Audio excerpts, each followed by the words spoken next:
Can you imagine a future where presidents no longer exist? Where there is no longer democracy? Where your profession is determined by God? Where the internet is a throttled privilege?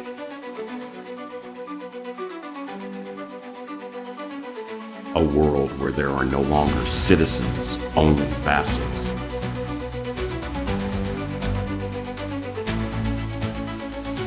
Can you imagine waking up in a future where freedom has died?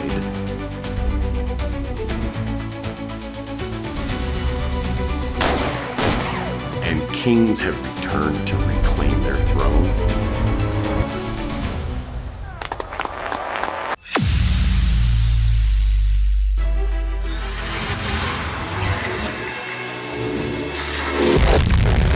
The Age of Kings has returned. It wasn't a revolution of swords, but of contracts.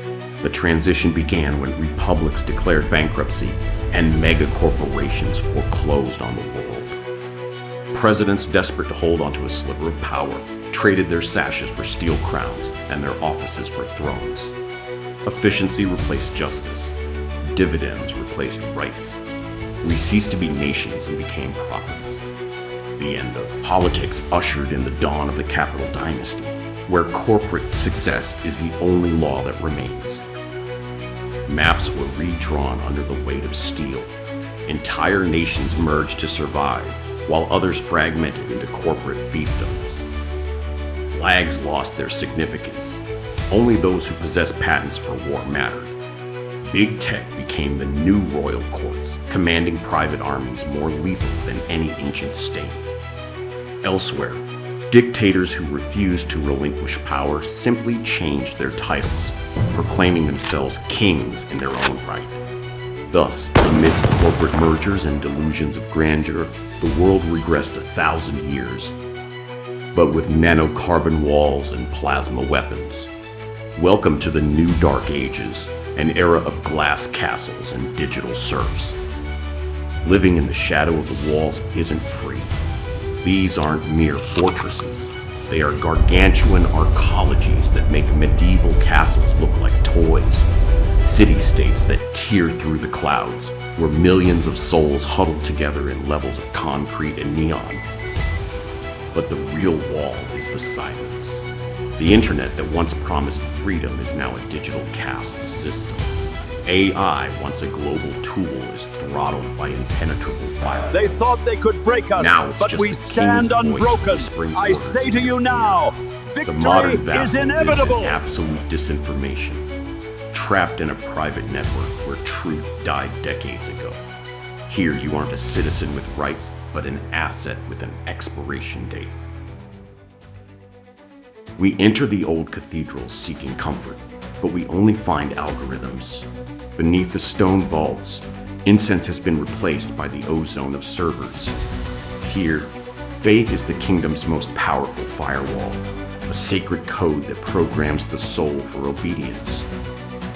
They taught us that inequality is not a glitch, but a divine design. The king is no longer a man. He is the chosen one of the great system. In this future, you no longer roam the internet freely. The web is a private fiefdom. The new nobility controls every bit that reaches your eyes. They decide what you see, what you ignore, and ultimately, what you believe. Free thought is no longer a virtue. It is a software error that must be purged. To kneel before the screens is to accept that your reality is a royal concession.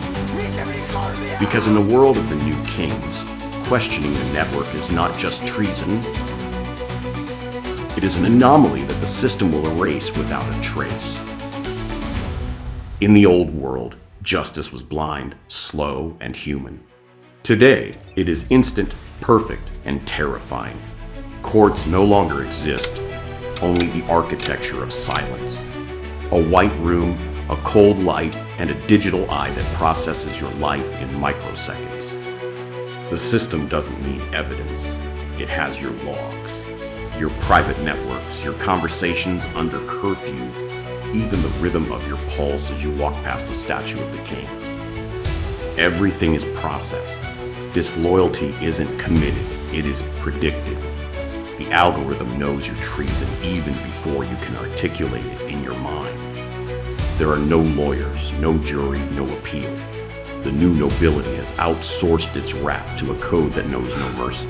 Vitals are There are dropping. only two Stabilize. exits: exile to the dead zones or the reprogramming of your identity. In the new order, doubt is a system failure, and every failure must be corrected. Beyond the nanocarbon walls, where GPS fades and the king's signal dies, lie the dead zones. Here live the digital maroons, ghosts that the system could neither label nor sell. They live among the ribs of old freighters and in the ruins of cities that once had names.